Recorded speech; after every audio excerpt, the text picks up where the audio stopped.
하나님께서 주신 말씀은 출애굽기 24장 12절에서 14절 말씀을 근거로 언약의 돌판이라는 제목으로 하나님 말씀 증거하도록 하겠습니다. 하나님 나라를 향하여 출애굽기 강의 105번째 시간입니다. 오늘 본문 말씀은 하나님께서 이스라엘 백성들과 언약을 맺기 위해서 모세를 부르시는 장면이 나옵니다. 그리고 그 모세에게 율법과 계명을 친히 기록한 돌판을 주시겠다고 하시는 말씀을 하나님께서 하셨습니다. 그래서 모세는 자신의 모든 지휘권을 아론과 훌에게 위임하고 하나님께로 나아가는 그 장면이 오늘 본문 말씀의 내용입니다. 우리 오늘 본문 말씀 출애굽기 24장 12절 우리 함께 읽어보도록 하겠습니다. 시작. 여호와께서 모세에게 이르시되 너는 산에 올라 내게로 와서 거기 있으라. 내가 그들을 가르치도록 내가 율법과 계명을 친히 기록한 돌판을 내게 주리라. 아멘. 우리가 이 말씀을 통해서 깨닫는 두 가지 은혜가 있습니다. 첫 번째는 바로 하나님과 우리의 관계에 대해서 바르게 아는 게 중요하다는 것입니다. 하나님께서는 이스라엘 백성들과 언약을 맺기 위해서 모세를 부르시고 이 언약의 돌판을 주십니다. 우리가 잘 알다시피 이 십계명 돌판, 이 하나님께서 우리에게 주신 돌판은 우리에게 그 약속의 말씀, 10가지 계명에 대한 말씀에 대해서 하나님께서 친히 모세에게 주셨다라는 그 정도만 알고 있습니다. 근데 이 언약의 돌판을 주는 이 행위가 이 당시에 결혼 풍습과 매우 닮아 있었다는 것을 우리가 기억해야 됩니다. 이 당시에 이 언약을 맺은 사람들, 쉽게 말해서 지금으로 말하면은 이제 결혼식을 하는 사람들에게는 이런 풍습이 있었습니다. 어떤 풍습이냐면 그들이 언약을 맺은 뒤에 그 내용, 이제 우리가 앞으로 어떻게 살겠다라는 그 내용을 돌에 새기거나 점토에 새긴 후에 그것을 불에 구워서 각자 하나씩, 신랑과 신부가 하나씩 나누어 가졌다는 것입니다. 이런 모습과 같이 하나님과 우리와의 관계가 무엇인지 우리가 정확히 알기 위해서는 이 당시에 왜 하나님께서 이 돌판을 모세에게 주셨는지를 아는 것이 중요하다는 것입니다. 왜 하나님께서는 모세에게 이 돌판을 주셨습니까? 그것은 하나님께서 이스라엘 백성들과 영원한 언약을 맺고 싶어 하셨기 때문이라는 것입니다. 그렇기 때문에 하나님께서 이스라엘 백성들과 언약을 맺기 위해서 그 언약의 내용인 율법과 계명을 기록한 돌판을 모세에게 전달해 주신 것입니다. 하나님과의 우리의 관계는 원래 무엇이었습니까? 원래 창조주와 피조물의 관계였습니다. 절대로 섞일 수가 없고요. 절대로 무엇인가 동등한 자격이 있는 관계가 아니었습니다. 그럼에도 불구하고 하나님께서는 우리를 너무나도 사랑하셔서 어떻게 하셨습니까? 영원한 신부가 될 수 있도록, 영원한 신랑 신부가 될 수 있도록 그 관계를 개선해 주셨다는 것입니다. 여러분들은 기억나실지 모르겠지만 만약에 이 말씀을 듣고 있는 성도님들이 결혼을 하셨다면은 우리가 이제 결혼식을 웬만하면은 다 했을 것입니다. 근데 그 결혼식 때 무엇을 합니까? 혼인서약이라는 것을 합니다. 이 혼인서약 할 때 물론 안 기억나시겠지만 무엇을 하냐 이것입니다.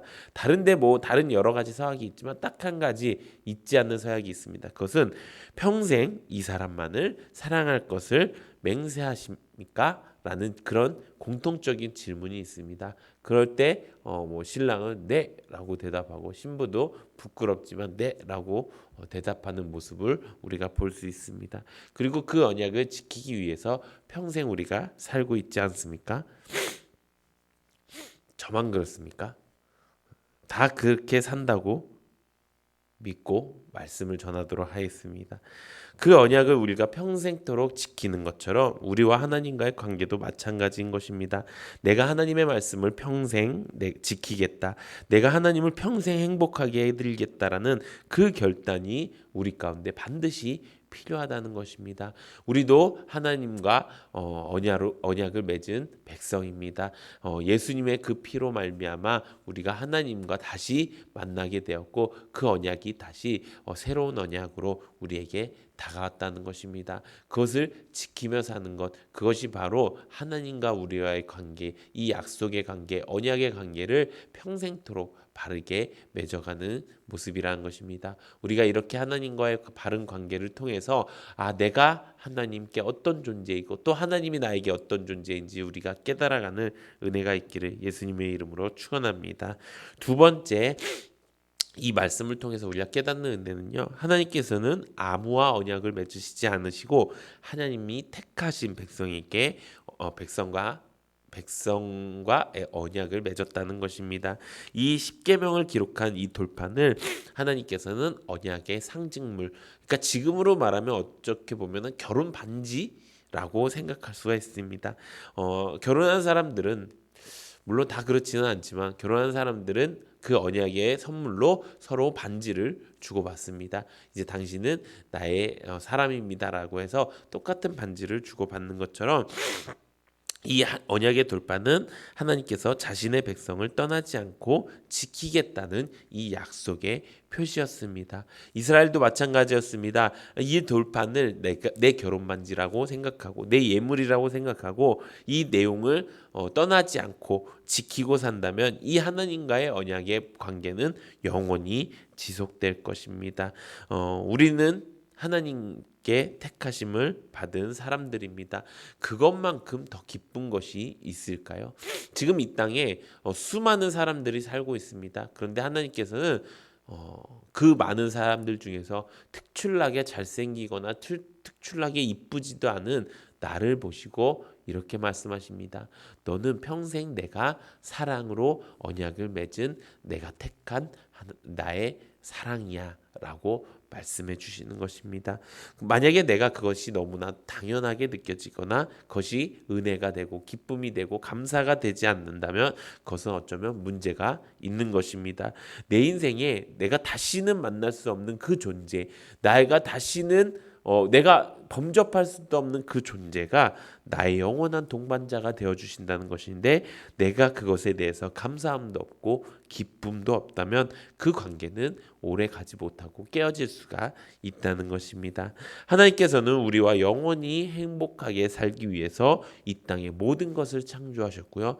또 우리와 영원히 살게 하기 위해서 자기 하나뿐인 독생자 예수 그리스도를 우리에게 주시는 모든 것을 내려놓으시는 그 사랑을 우리에게 보여주셨다는 것입니다. 그 관계를 우리가 깊이 알아야 하나님의 사랑, 그 언약의 관계를 우리가 잊지 않고 살아갈 수 있다는 것입니다. 사랑하는 성도 여러분, 십계명 이 언약의 돌파는요, 하나님과 우리가 결혼했다라는 증거입니다. 우리가 평생에 지킬 결혼 서약서입니다. 이것을 우리가 지키며 사는 은혜가 있기를 바랍니다. 그래서 우리가 얼마나 이 귀한 언약을 맺고 살아가고 있는지, 또 앞으로 사는 동안 내가 이 평생 하나님만을 바라보겠습니다. 다른 건 눈에 돌리지 않겠습니다라고 결단하면서 살아가시는 우리 모두가 되기를 예수님의 이름으로 축원합니다. 이 시간